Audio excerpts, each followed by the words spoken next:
তারেক রহমান আপনারা আওয়ামী লীগের বিটিম হওয়ার চেষ্টা করবেন না। যদি সৎ সাহস থাকে বাংলাদেশে এসে এই সমস্ত সন্ত্রাসীদের রুখে দিন। বিদেশ থেকে বড় বড় গল্প করার কোনো দরকার নাই। আপনার কথাই কোন সন্ত্রাসী এখন পর্যন্ত তাদের ন্যাক্কারজনক কার্যক্রম বন্ধ করে নাই। যেটা ইনশোর হয় আগামী দিনে বাংলাদেশের নেতা হিসেবে বিএনপির লোকেরা আপনাকে মানে না। সংগ্রামী উপস্থিতি, আমরা বলতে চাই চট্টগ্রামের ঘটনায় যারা ইন্ধন জুগিয়েছিল এবং যারা সন্ত্রাসী উভয়দেরকে চিহ্নিত করে কম সময়ের মধ্যে দৃষ্টান্তমূলক ব্যবস্থা গ্রহণ করতে হবে। আর ক্যাম্পাসে ক্যাম্পাসে যে সমস্ত ছাত্র সংগঠন বিশৃঙ্খলা করছে তাদের নাম পরিচয় আমরা সবাই জানি।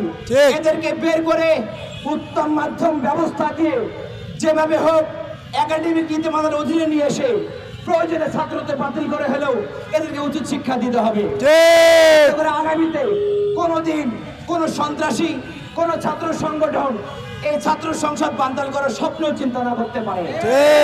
সংগ্রামী উপস্থিতি, আগামী দিনে জুলাইয়ের শক্তিকে যারা ম্লান করার জন্য ভারতের ছকে এদেশকে বিশৃঙ্খলা করার চেষ্টা করছে তাদেরকে বলবো, জনগণ আপনারা মাঠে আসেন, তাদেরকে রুখে দিন, তাদেরকে তাদের মামা বাড়ি দিল্লি পাঠিয়ে দিন। তাদের জন্য উত্তম ঠিকানা হচ্ছে দিল্লি। এদেশ তাদের দেশ না। এদেশ হলে এত আকাঙ্ক্ষার নির্বাচন ছাত্র সংসদ বানচালের জন্য তারা পায়তারা করতে পারত না।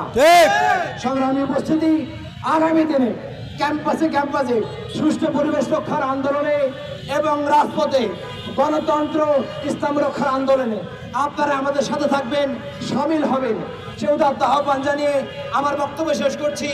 বাংলাদেশ জিন্দাবাদ, ইসলামী ছাত্র। আমরা আজকে অত্যন্ত দুঃখ ভারাক্রান্ত হৃদয়ে ঢাকা রাজপথে মিছিল আয়োজন করতে হচ্ছে। আপনারা দেখেছেন যখন থেকে ঢাকা বিশ্ববিদ্যালয়ের ছাত্র সংসদ নির্বাচন ইসলামী ছাত্র শিবির গঠনমূলক কাজ করে এগিয়ে যাচ্ছে, তখন অন্যান্য বিশ্ববিদ্যালয়ে ছাত্রদল নামক একটি সংগঠন বিশৃঙ্খলা তৈরি করার মাধ্যমে অন্যান্য ক্যাম্পাসের নির্বাচনকে বাতিল করার চেষ্টা করছে। আমরা স্পষ্ট করে দিতে চাই, আজকে আমরা রাজশাহী বিশ্ববিদ্যালয়ে দেখেছি বহিরাগত সন্ত্রাসীদেরকে এনে রাকসু ভবনে তালা দিয়ে ফরম উত্তোলনে বাধা দেওয়া হয়েছে। অসংখ্য সাধারণ শিক্ষার্থীকে তারা আহত করেছে। তারা জানতো ইসলামী ছাত্র শিবির এখনো ফর্ম উঠায় নাই, আজকে সেই দিন।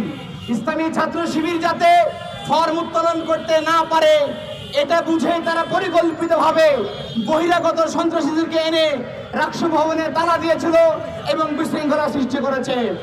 কিন্তু আপনারা দেখে থাকবেন শিক্ষার্থীদের কাছে এই সমস্ত সন্ত্রাসীরা কোনো পাত্তা পায় নাই। আমরা আরো খেয়াল করেছি পরিকল্পিতভাবে নির্বাচনকে বানচাল করার জন্য এই রাজনৈতিক শক্তিটি বিভিন্ন প্ল্যাটফর্মকে কাজে লাগিয়েছে। ঢাকা বিশ্ববিদ্যালয়ে প্রশাসনের উদ্যোগে যে মিটিং হয়েছিল সেখানে বামদেরকে কাজে লাগিয়ে তারা এই মিটিংকে বানচাল করার চেষ্টা করেছিল। কিন্তু জেনে থাকবেন এই লাল সন্ত্রাস বামেরা ক্যাম্পাসে ক্যাম্পাসে লাশের রাজনীতি তারা শুরু করেছিল। ন্যূনতম কোনো গ্রহণযোগ্যতা নাই। কাজেই তাদেরকে দিয়ে আপনারা ট্রাম্প কার্ড বানিয়ে গেম খেলবেন, এই সুযোগ আর পাবেন না। আজকে আর বোকা নয়, আপনাদের চাল বুঝে গেছে। একই চাল চলে আজকে রাজশাহী বিশ্ববিদ্যালয়ে প্রথমে বাম ছাত্র সংগঠনগুলো মিটিংকে বানচাল করেছে, পরে ছাত্র দল বের হয়ে এসেছে। আমরা আরো দেখেছি চট্টগ্রাম বিশ্ববিদ্যালয়ে গতকাল একটি তুচ্ছ ঘটনাকে কেন্দ্র করে বাকশাসের একজন নেতা, চট্টগ্রাম বিশ্ববিদ্যালয়ের ভুইপুর ছাত্র নেতা নাম তার মাস্তুম, তার নেতৃত্বে কিছু বাকশাসের লোকেরা ফুসেট খাওয়ার জন্য ফুটেজ নেওয়ার জন্য তার একটা ছোট্ট ঘটনাকে বিশাল বড় দাঁড় করেছে। তার ফলাফলে চট্টগ্রাম বিশ্ববিদ্যালয় আচরণ ক্ষেত্রে পরিণত হয়েছে। 200-এর অধিক শিক্ষার্থী আজকে হাসপাতালে বেডে ভর্তি রয়েছে।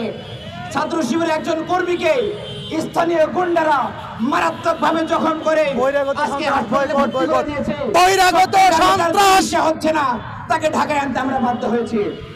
আর এই সমস্ত কাজে ইন্ধন যোগাচ্ছে স্থানীয় কিছু বিএনপির লোকজন, আওয়ামী লীগ এবং যুবলীগ। চাই বিএনপি